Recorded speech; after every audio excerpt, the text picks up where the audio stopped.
ദൈവത്തിൻ്റെ വലിയ നാമം മഹത്വപ്പെടുമാറാകട്ടെ. എൻ്റെ പേര് ഷാജി ജി മണി. ഞാൻ തിരുവനന്തപുരം തിരുമലയ്ക്ക് സമീപം ആറാമട സ്വദേശിയാണ്. ഇതെൻ്റെ 30ാമത്തെ വർഷത്തെ സുവിശേഷ പ്രയാണമാണ്. 1991 സമീപത്തുള്ള ഒരു സഭയുടെ ബാലജന ക്യാമ്പിൽ ഞാൻ പങ്കെടുത്തപ്പോൾ ഏപ്രിൽ മാസം 18-ാം തീയതി വ്യാഴാഴ്ച 11:30 മണിക്ക് എനിക്ക് യേശുവിനെ സ്വന്തം രക്ഷിതാവും കർത്താവുമായിട്ട് സ്വീകരിപ്പാൻ ദൈവം കൃപ നൽകി. എന്നാൽ എനിക്ക് അതിൽ തുടർന്നു പോകുവാൻ ചില ദിവസങ്ങൾ ഞാൻ പ്രാർത്ഥനയിലും ദൈവവചന ധ്യാനത്തിലുമൊക്കെ ആയിരുന്നു. അന്ന് എനിക്കത് അധിക ദൂരം അല്ലെങ്കിൽ അധിക സമയം അതിനെ കൊണ്ടുപോകാനായിട്ട് എനിക്ക് സാധിച്ചില്ല. അങ്ങനെ ഞാൻ വീണ്ടും ലോകചിന്തയിലേക്ക് ഞാൻ കടന്നുപോയി. ഞാനങ്ങനെ എനിക്ക് എൻ്റേതായിരിക്കുന്ന വഴികളിൽ എൻ്റെ ഇഷ്ടമെന്ന് പറയുന്നത് രാഷ്ട്രീയ പ്രവർത്തനമായിരുന്നു. രാഷ്ട്രീയ ചിന്തകൾ എന്നെ ഭരിക്കുകയും മാർക്സിസ്റ്റ് പാർട്ടി ഓഫ് ഇന്ത്യ എന്ന് പറയുന്ന ആ പാർട്ടിയോട് ചേർന്ന് പ്രവർത്തിക്കുന്ന ഒരു കുടുംബമായിട്ട് ഞങ്ങളെല്ലാവരും അങ്ങനെയായിരുന്നു, പ്രവർത്തിക്കുകയായിരുന്നു. അങ്ങനെ ഇരിക്കെ 1994 മെയ് മാസം 27-ാം തീയതി എൻ്റെ കുടുംബത്തിൽ ഒരു പ്രാർത്ഥന യോഗം, ഒരു ഫെയ്ത്ത് പ്രയർ മിനിസ്ട്രി എന്ന് പറയുന്ന ടീമംഗങ്ങൾ നടത്തുകയായിരുന്നു. അതിൻ്റെ ഒരു കാരണമെന്ന് പറയുന്നത് എൻ്റെ മാമൻ്റെ മകൾ, എൻ്റെ പപ്പയുടെ സഹോദരി മാമനും മാമിയും ഞങ്ങളങ്ങനെയാണ് വിളിക്കുക. മാമൻ്റെ മകൾക്ക് സുഖമില്ല. അവരുടെ സൗഖ്യത്തിന് വേണ്ടി പ്രാർത്ഥിക്കാൻ വേണ്ടിയിട്ടൊരു പ്രാർത്ഥനാ യോഗം വീട്ടിൽ വെച്ചിട്ടുണ്ടായിരുന്നു. അപ്പോൾ ഞാൻ രാഷ്ട്രീയ പ്രവർത്തനം കളിക്കുക, അങ്ങനെയുള്ള കാര്യങ്ങളിലേക്ക് എൻ്റെ ചിന്ത കടന്നുപോയിക്കൊണ്ടിരുന്നു. അപ്പോൾ ഈ പ്രാർത്ഥന എന്ന് കേട്ടപ്പോൾ അവരുടെ സൗഖ്യത്തിന് വേണ്ടിയാണ്. അപ്പോൾ രാത്രി ഉറക്കമില്ല, ഭയപ്പാട്, ഇങ്ങനെ ഒരു വല്ലാത്ത മാനസികാവസ്ഥയിലായിരുന്നു. അപ്പോൾ ഇവരെങ്ങനെയാണ് പ്രാർത്ഥിച്ച് സൗഖ്യമാക്കുന്നത് കാണുവാൻ വേണ്ടി ഞാനും ആ പ്രാർത്ഥനയിൽ പോയിരുന്നു. അപ്പോൾ എൻ്റെ കുടുംബത്തിൽ നടക്കുന്ന പ്രാർത്ഥനയാണ്. എൻ്റെ കുടുംബക്കാരെല്ലാവരും അതിനകത്ത് ഏറെക്കുറെ പേരുണ്ട്. അപ്പോൾ ഞാൻ പോയി ഇരുന്നെങ്കിൽ എനിക്ക് അകത്തോട്ട് സ്ഥലം കിട്ടിയില്ല. അപ്പോൾ ഞാൻ അവിടെ നിന്ന് ഒന്ന് എത്തി അകത്തേക്ക് നോക്കി. പക്ഷേ എനിക്കത് നേരെ അവരെ കാണാൻ പറ്റുമായിരുന്നില്ല. അവിടെ പ്രസംഗിക്കാനും പ്രാർത്ഥിക്കാനും ഒക്കെ വന്ന ദൈവദാസന്മാരുണ്ട്. ഞാൻ കുറച്ചും കൂടി അകത്തോട്ട് കയറി അകത്തുള്ള ഒരു മുറിയിലിരുന്നു. ഞാൻ അവിടെ നിന്ന് ഒതുങ്ങിയിരുന്നു. അവരെന്നെ കാണണ്ട, ഇവരെന്താണ് ചെയ്യുന്നതെന്ന് എനിക്ക് കാണണം. ഇവരെങ്ങനെയാണ് പ്രാർത്ഥിച്ച് സൗഖ്യമാക്കുന്നത്, ഇവരെങ്ങനെയാണ് പൈശാചിക ബാധകൾ ഒഴിപ്പിക്കുന്നത്, ഇങ്ങനെയുള്ള ചിന്തകൾ കാണുക എന്നുള്ളതാണ് എൻ്റെ ലക്ഷ്യം. അപ്പോൾ അങ്ങനെ ഞാൻ കാത്തുകൊണ്ട് അവിടെ ഇരിക്കുന്ന സമയത്ത് അപ്പോൾ എനിക്ക് ശരിക്കും കാണാൻ പറ്റുന്നില്ല. അപ്പോൾ ഞാൻ ഈ ഒളിച്ചിരുന്ന അനുഭവത്തിൽ നിന്ന് കുറച്ചും കൂടി നടുക്കോട്ട് മാറിയിരുന്നു. സ്ട്രെയിറ്റ് വാതിലിന് നേരെ ഇരുന്നു. അവർ നിൽക്കുന്ന പ്രസംഗകർ നിൽക്കുന്നു, അതിന് നേരെ ഞാനിരുന്നു നോക്കിക്കൊണ്ട്. അപ്പോൾ അദ്ദേഹം വചനമെല്ലാം പ്രസംഗിച്ചു കഴിഞ്ഞു. അവസാനം അദ്ദേഹം പറഞ്ഞു, നമ്മൾ പ്രാർത്ഥിക്കാൻ പോവുകയാണ്, പ്രാർത്ഥിക്കാമെന്ന് പറഞ്ഞു. അപ്പോൾ എല്ലാവരും കണ്ണടച്ചു. അപ്പോൾ ഞാൻ കണ്ണടച്ചില്ല, കാരണം ഞാൻ കാണാൻ വേണ്ടിയിരിക്കുന്നയാളാണല്ലോ. അപ്പോൾ എനിക്ക് കണ്ണടയ്ക്കേണ്ട കാര്യമില്ല. അപ്പോൾ ഞാൻ കണ്ണടയ്ക്കാതെ ഞാൻ നോക്കിക്കൊണ്ടിരിക്കുന്ന സമയത്ത് ദൈവദാസൻ അല്ലെങ്കിൽ ആ പ്രസംഗൻ വീണ്ടും ആവർത്തിച്ചു, എല്ലാവർക്കും കണ്ണടച്ച് പ്രാർത്ഥിക്കാം. അപ്പോൾ ഞാനിങ്ങനെ കണ്ണടച്ചിരുന്നത് പോലെ ഒന്ന് തല കുനിച്ച് നടിച്ചെങ്കിലും ഞാൻ കണ്ണടച്ചില്ല, ഞാൻ നോക്കിക്കൊണ്ടിരിക്കുകയാണ്. അപ്പോൾ വീണ്ടും ആവർത്തിക്കുന്നു അദ്ദേഹം. അപ്പോൾ ഒരു മനുഷ്യൻ നമ്മോട് ആവശ്യപ്പെടുന്നു, ഒരു ദൈവദാസൻ ആവശ്യപ്പെടുന്നു.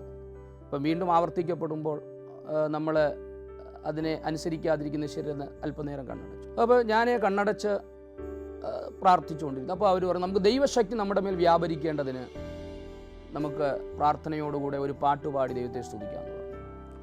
അപ്പോൾ അദ്ദേഹം പറഞ്ഞു, നാം കണ്ണടച്ച് ഏകാഗ്ര ഹൃദയത്തോടെ പാട്ടുപാടി ദൈവത്തെ സ്തുതിക്കാമെന്ന് പറഞ്ഞു. വാസ്തവത്തിൽ ഞാനിരിക്കുന്നത് എന്തിനാ? ഞാൻ കാണാനായിരിക്കുന്നത്.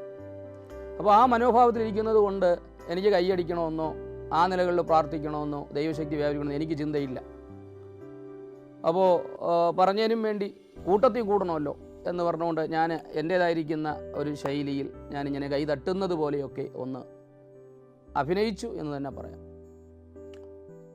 ആ പാട്ടുകൾ ഇങ്ങനെ അവർ പാടി ദൈവത്തെ മഹത്വപ്പെടുത്തിക്കൊണ്ടിരിക്കുന്നു. ഞാൻ ഒരു അഭിനയിച്ച് അവരുടെ മുമ്പാകെ നടിക്കുകയാണ്. സത്യത്തിൽ അതിന് പരമാർത്ഥമൊന്നുമില്ല, നടിക്കുകയാണ്.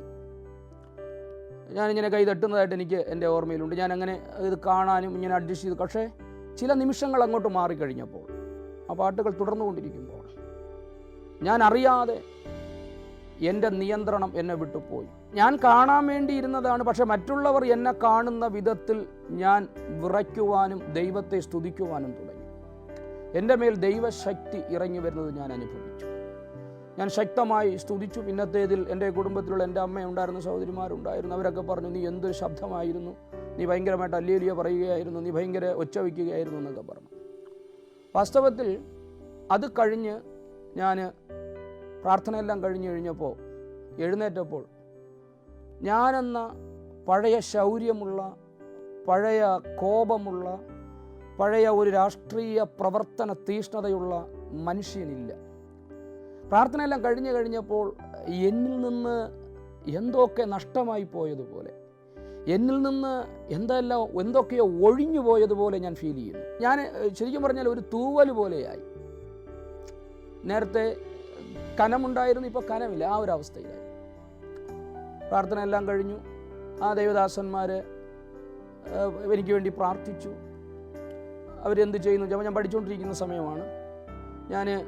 അവരെന്ന് ചോദിച്ചു, ദൈവവേലയ്ക്ക് വരുവാനായിട്ട് താല്പര്യമുണ്ടോ എന്നൊക്കെ ചോദിച്ചു. ഞാൻ പറഞ്ഞു, എനിക്ക് താല്പര്യമുള്ള കാര്യമാണ് എന്നൊക്കെ പറഞ്ഞെങ്കിലും അത് അപ്പോഴത്തെ അവരുടെ മുമ്പിൽ നിന്ന് പോകുവാൻ വേണ്ടിയിട്ടാണ്. അത് കഴിഞ്ഞ് എല്ലാവരും പിരിഞ്ഞു പോയി. ഞാനും വീട്ടിലേക്ക് പോയി. പക്ഷേ എൻ്റെ ഉള്ളിൽ ആ പകർന്നു തന്ന ആ ദൈവശക്തി, ആ പകർന്നു തന്ന ആ ദൈവകൃപ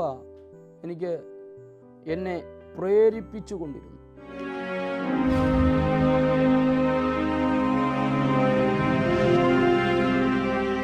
വാസ്തവത്തിൽ എൻ്റെ ഉള്ളിൽ ഞാൻ പ്രാപിച്ച ദൈവവിളി എന്ന് പറയുന്നത്, എനിക്ക് മനസ്സിലായ ദൈവവിളി, വാസ്തവത്തിൽ ഞാൻ ഒരു പാസ്റ്ററാകുക, സുവിശേഷം അറിയിക്കുക എന്നുള്ള മനസ്സൊന്നുള്ള ആളല്ല.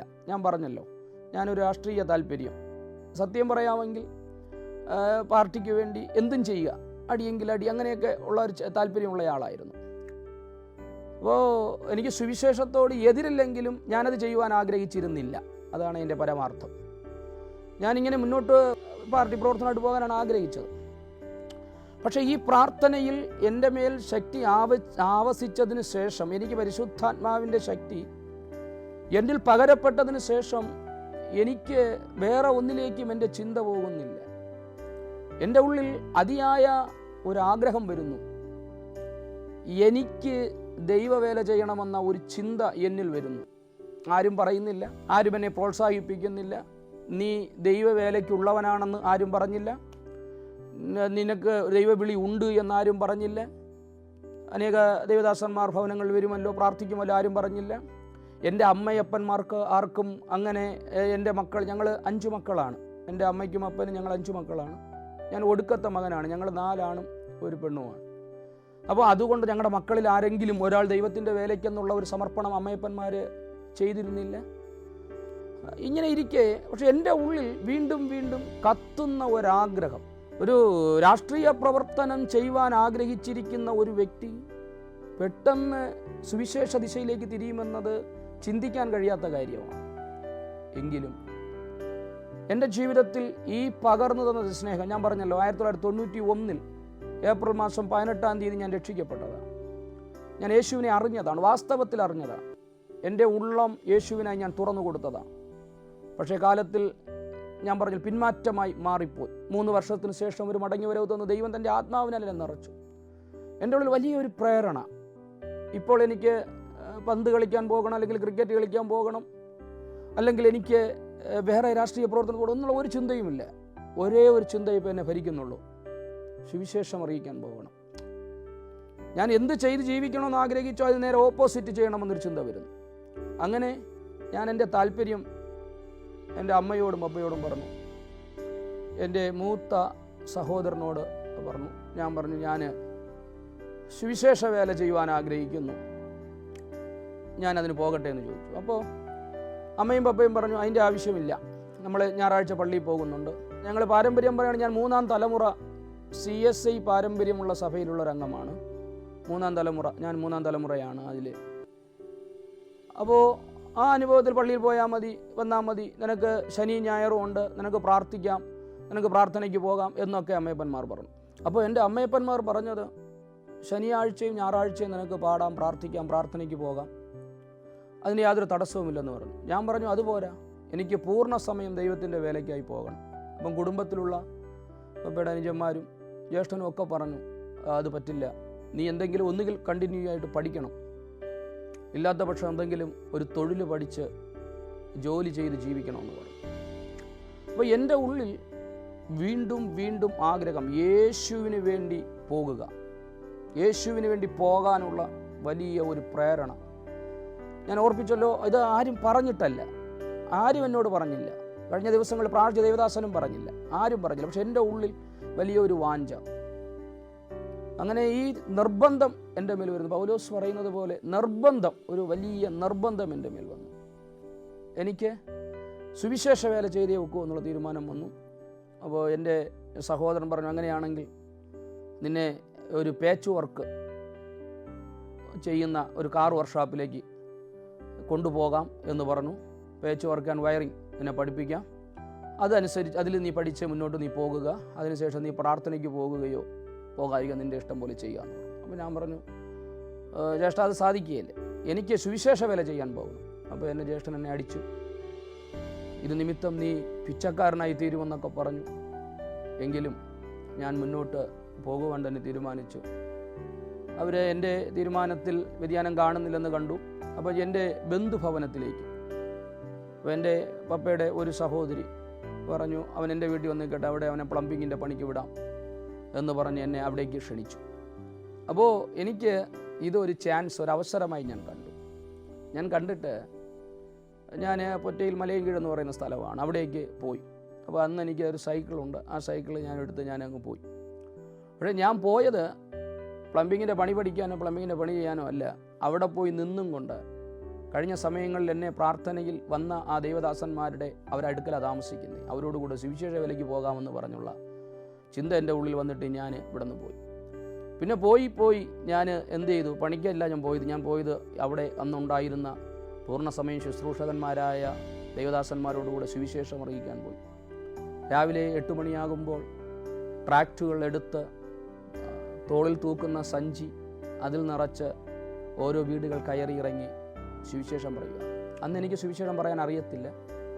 ഞാൻ ട്രാക്റ്റുകൾ കൊടുക്കും, എൻ്റെ സീനിയേഴ്സായ ദൈവദാസന്മാർ സംസാരിക്കുന്നത് ഞാൻ കേൾക്കും. അത് കേട്ട് അവരുടെ പ്രാർത്ഥന, നിരന്തരമായ അവരുടെ പഠിപ്പിക്കലുകൾ അത് ഞാനും പഠിച്ചു. കുറേശ്ശെ ഞാനും ഒരു സുവിശേഷം അറിയിക്കുന്നു, ഉള്ളിൽ വലിയൊരു ദാഹം കിടപ്പുണ്ട്. അങ്ങനെ ഞാൻ മുന്നോട്ട് പോവുകയായിരുന്നു. അങ്ങനെ ഞാൻ ദൈവവേലയ്ക്ക് വേണ്ടി ഞാൻ എന്നെ തന്നെ സമർപ്പിച്ചു. എൻ്റെ ദൈവവിളിയെപ്പറ്റി ചോദിക്കുന്നവരോട്, നിങ്ങൾ എങ്ങനെ ഈ ദൈവവിളി മനസ്സിലാക്കി എന്ന് ചോദിക്കുന്നവരോട് ഞാൻ പറയുന്നത്, എൻ്റെ യേശു അപ്പൻ എൻ്റെ ഉള്ളിൽ തന്ന യേശുവിൻ്റെ വേല ചെയ്യുവാനുള്ള അതിയായ ആ താല്പര്യം, ആ നിർബന്ധം, അതാണ് എന്നെ ഈ 30-ാം വർഷത്തിൽ നിങ്ങളുടെ മുമ്പിൽ എത്തിച്ചിരിക്കുന്നത്.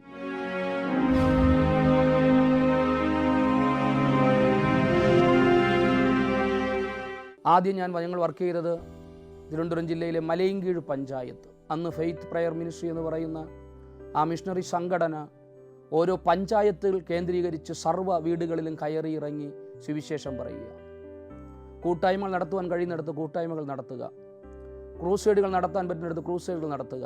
ഇങ്ങനെയുള്ള ഒരു പ്രവർത്തനമായിരുന്നു. ആദ്യം മലയൻകീഴ് പഞ്ചായത്ത് സുവിശേഷീകരിച്ചു. അനന്തരം ഇടുക്കി ജില്ലയിലെ ഉപ്പുതറ പഞ്ചായത്തിൽ വളകോട് എന്ന് പറയുന്ന സ്ഥലത്ത് താമസിച്ചുകൊണ്ട് ഞങ്ങൾ സമീപത്തുള്ള 5 എസ്റ്റേറ്റുകൾ പ്രവർത്തിച്ചു, സുവിശേഷം അറിയിച്ചു. അനന്തരം ഞാൻ തമിഴ്നാട്ടിലേക്ക് തിരുനെൽവേലി ഡിസ്ട്രിക്റ്റിൽ റെട്ടിയാർവെട്ടി എന്ന് പറയുന്ന ഒരു ഗ്രാമത്തിൽ താമസിച്ചുകൊണ്ട് അവിടെ 35ഓളം ചുറ്റാതുള്ള 35ഓളം ഗ്രാമങ്ങളിൽ കടന്നുപോയി സുവിശേഷം അറിയിച്ചു. ഈ കാലം അത്രയും കർത്താവിന് വേണ്ടി സുവിശേഷം അറിയിക്കുവാൻ ഞാൻ കടന്നു പോകാനിടയായി. ഇതിനിടയിൽ ഞാൻ കുടുംബസ്ഥനായി.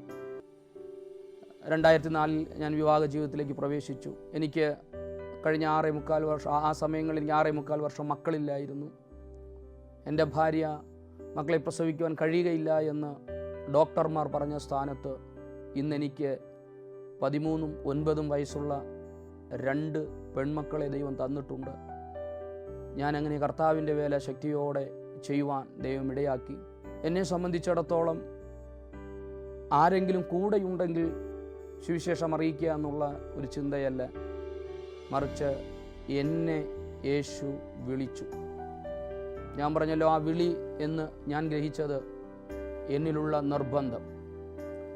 എനിക്കത് ചെയ്യണമെന്നുള്ള ദാഹം, അതേ തന്നെ ചെയ്യണമെന്നുള്ളതായ ഒരു വലിയ നിർബന്ധം എൻ്റെ ഉള്ളിൽ വന്നു. ഞാനത് പലപ്പോഴും പുറകിലേക്ക് തിരിഞ്ഞ് ചിന്തിക്കാറുണ്ട്. എങ്ങനെ ഞാൻ ഇതുവരെ എത്തി? എൻ്റെ കർത്താവിനെ സ്നേഹിച്ച് എനിക്ക് തന്ന ആ നിയോഗം, ആ ആത്മാവിനാലുള്ള പ്രേരണ, അതാണ് ഇന്ന് ഞാൻ നിങ്ങളുടെ മുമ്പിൽ എത്തിയിരിക്കുന്നത്. ഒത്തിരി പ്രയാസങ്ങൾ, ഒത്തിരി ഇല്ലായ്മകൾ, ഒത്തിരി കഷ്ടതകളിലൂടെ ഞങ്ങൾ കടന്നു പോയിട്ടുണ്ട്. എല്ലാവരും പറയും സുവിശേഷ വേല എന്ന് പറയുമ്പോൾ ഇഷ്ടം പോലെ വസ്ത്രം കിട്ടും, ധാരാളം പണം കിട്ടും എന്നൊക്കെയാണ് പറയുന്നത്. ഞാൻ സുവിശേഷ വേലയ്ക്ക് ഇറങ്ങി ഒത്തിരി പ്രയാസങ്ങളിലൂടെ കടന്നു പോയിട്ടുണ്ട്. ഞങ്ങൾ ഇടുക്കിയിൽ മിഷണറി ആയിട്ടിരിക്കുന്ന സമയത്ത് ഞങ്ങൾ 4-5 സഹോദരങ്ങൾ, സഹോദരൻ സത്യൻ, സഹോദരൻ പ്രകാശ്, സഹോദരൻ ജോഷുവ, സഹോദരൻ മധു, ഇങ്ങനെ ഞങ്ങൾ ചില സഹോദരന്മാർ, അന്ന് ഞങ്ങളാരും കുടുംബസ്ഥരല്ല, ഞങ്ങൾ സുവിശേഷം അറിയിക്കുന്ന സമയത്ത് ആഹാരം പോലും കഴിക്കാനില്ലാതെ, അത് വാസ്തവത്തിൽ ഇപ്പോൾ പറയുമ്പോൾ ഒരു ലജ്ജയൊക്കെ തോന്നും. ആ ഒരു അവസ്ഥയാണ്. ഞങ്ങളൊരു വീട് വാടക കൊടുക്കാതെ ഒരു വാടക ഭവനത്തിൽ വസിക്കുകയായിരുന്നു. അപ്പോൾ ഞങ്ങൾക്ക് ഭക്ഷിപ്പാൻ ആഹാരമില്ല. കാരണം ഞങ്ങൾ സുവിശേഷം അറിയിക്കുന്നു, സുവിശേഷം അറിയിക്കുമ്പോൾ സുവിശേഷ പ്രതികൾ വിതരണം ചെയ്യുന്നു. ചില ബുക്കുകൾ, ഇതിനോടനുബന്ധിച്ച് ചില ബുക്കുകൾ ഞങ്ങൾ ചെറിയ തുകയ്ക്ക് 1 രൂപ 2 രൂപ നിരക്കിൽ സുവിശേഷ പ്രതികളടങ്ങിയ ബുക്കുകൾ ഞങ്ങൾ കൊടുക്കുന്നു. 1996, 97 കാലഘട്ടങ്ങളിൽ അതിൽ നിന്നുണ്ടാകുന്ന തുച്ഛമായ വരുമാനം കൊണ്ട് ഞങ്ങൾ ജീവിക്കുന്നു. അങ്ങനെ ഇരിക്കെ പല പ്രയാസങ്ങളിലൂടെ ഞങ്ങൾ കടന്നു വേണ്ടി വന്നു. ഞങ്ങൾക്ക് ആഹാരം, ഞങ്ങൾ താമസിക്കുന്ന ആ പറമ്പിൽ നിന്ന് ചക്ക ഞങ്ങൾ എടുത്ത് പുഴുങ്ങി കഴിച്ചിട്ടുണ്ട്. ഞങ്ങൾ വേവിച്ച് കഴിച്ചെന്ന് പറയാറുണ്ട്, വേവിച്ച് കഴിച്ചു. ചക്ക ഇല്ലാതെ വന്നപ്പോൾ ഞങ്ങൾ അതിൻ്റെ കുരുവെടുത്ത് ആൾക്ക് 10 എണ്ണം വീതം, ഒരാൾക്ക് 10 എണ്ണം വീതം രാവിലെയും ഒരാൾക്ക് 10 എണ്ണം വീതം വൈകുന്നേരവും ഞങ്ങൾ വേവിച്ച് കഴിച്ചിട്ടുണ്ട്. അങ്ങനെ ഒത്തിരി പ്രയാസങ്ങൾ ഞങ്ങൾ അനുഭവിച്ചിട്ടുണ്ട്. ഞാൻ ദൈവത്തിൻ്റെ വേലയ്ക്ക് ഇറങ്ങുമ്പോൾ 7 പാൻറ്റും 13 ഉടുപ്പും എനിക്കുണ്ടായിരുന്നു. അന്ന് എൻ്റെ കൂടെ ദൈവവേലയ്ക്ക് ഇറങ്ങി വന്ന 2 സഹോദരന്മാർ വീട് വിട്ടു വന്നവരാണ്. അപ്പോൾ ഞങ്ങളിലുള്ളവർ തന്നെ വാസ്തവത്തിൽ മാറിയൊക്കെ ധരിച്ച്, പിന്നത്തേതിൽ പാൻറ് പോലും ഇല്ലാതെ ഒറ്റമുണ്ട് ഉടുത്തുകൊണ്ട് തമിഴ്നാടുകളിൽ ഞാൻ സുവിശേഷം അറിയിച്ചത് എൻ്റെ ഓർമ്മയിൽ നിന്നുമുണ്ട്. തമിഴ്നാടുകളിൽ സുവിശേഷം അറിയിക്കുന്ന സമയത്ത് ഞങ്ങളവിടെ ചെല്ലുന്ന സമയം തിരുനെല്വേലി ഡിസ്ട്രിക്റ്റിൽ 3 വർഷമായി മഴ പെയ്തിട്ട് ഏത് വരണ്ട പ്രദേശത്തും കള്ളിമുള്ളിച്ചെടികൾ, മനസ്സിലാകുമെന്ന് ഞാൻ ചിന്തിക്കുന്നു, കള്ളിമുള്ളിച്ചെടികൾ തഴച്ചു വളർന്നു നിൽക്കും. പക്ഷേ ഞങ്ങൾ ചെല്ലുമ്പോഴത്തേനും കള്ളിമുള്ളിച്ചെടികൾ പോലും ഉണങ്ങി വരേണ്ട അനുഭവമായിരുന്നു. ആ അവസ്ഥയിൽ അവിടെ ചെന്നു. ഞാനും സൗരൻ ജോഷുവുമായിരുന്നു അന്ന് അവിടെ മിഷണറി ആയിരുന്നത്. അവിടെ ഭയങ്കരമായ ചൂട് ഞാൻ ഓർക്കുന്നു. അന്നത്തെ ആ കാലാവസ്ഥയിൽ ഞങ്ങൾ സഞ്ചരിക്കുമ്പോൾ അവിടുത്തെ അക്രൈസ്തവരായ സഹോദരങ്ങൾ പോലും പറയാറുണ്ട്, നിങ്ങൾ ഞങ്ങളുടെ ഈ നാട്ടിൽ വെള്ളമില്ലാതെ നാട്ടിൽ വന്നു കിടന്ന് ദൈവത്തിൻ്റെ വേല ചെയ്യുന്നത് ഞങ്ങൾക്ക് ആശ്ചര്യമായിരിക്കുമെന്ന് പറയാറുണ്ട്. ഞാനത് ഓർക്കുന്നത് മറക്കാൻ കഴിയാത്ത അനേക അനുഭവങ്ങളുണ്ട്. അതിലൊന്ന്, ചൂടിൻ്റെ ആധിക്യം കൊണ്ട് വയൽ വെടിച്ച് കീറുന്നത് പോലെ മുഖമെല്ലാം വെടിച്ച്, മുഖത്തിലെ തൊലിയെല്ലാം പൊട്ടി വളരെ വേദന അനുഭവിച്ച് മുഖത്ത് വെളിച്ചെണ്ണ വാരി തേച്ചുകൊണ്ട്, അല്ലെങ്കിൽ നമുക്ക് കാറ്റടിക്കുമ്പോൾ, ഉപ്പ് കാറ്റടിക്കുമ്പോൾ മുഖമെല്ലാം ഇങ്ങനെ മുറിന്ന് പിടിക്കുന്ന അനുഭവം ഉണ്ടായിരുന്നു. ഇങ്ങനെയുള്ള അനേക സാഹചര്യങ്ങൾ, ഇതെല്ലാം ചുരുക്കമായി പറയുന്നു, ഇതെല്ലാം അനേക പ്രയാസങ്ങളിലൂടെ കടന്നുപോയി. ഇന്ന് ഞാൻ Indian Pentecostal church of God എന്ന് പറയുന്ന ദൈവസഭയിലെ ഒരു ശുശ്രൂഷകനായിരുന്ന് കർത്താവിൻ്റെ സേവനം അനുഷ്ഠിക്കുന്നു. എന്നെ ശ്രവിക്കുന്ന, എന്നെ കേൾക്കുന്ന പ്രിയ ദൈവമക്കളെ, നിങ്ങളുടെ പ്രാർത്ഥനയും ഞാൻ ദൈവനാമത്തിൽ നിങ്ങളോട് ചോദിക്കുന്നു. അനേക ദൈവമക്കളുടെ പ്രാർത്ഥനയാണ് ഇന്ന് എന്നെയും എൻ്റെ കുടുംബത്തെയും ദൈവത്തിൻ്റെ വേലയിൽ നിർത്തിയിരിക്കുന്നത്. തുടർന്നും നിങ്ങളുടെ വിലയേറിയ പ്രാർത്ഥനയെ ക്ഷണിച്ചുകൊള്ളുന്നു. അപ്പോൾ തന്നെ വിവിധമായ ഒരു വേദി ഒരുക്കി തന്ന പ്രിയ സംഘാടകരോട്, ദൈവമക്കളോട് നന്ദി അറിയിച്ചുകൊണ്ട് നിർത്തുന്നു. ദൈവം നമ്മെ എല്ലാവരെയും അനുഗ്രഹിക്കുമാറാകട്ടെ.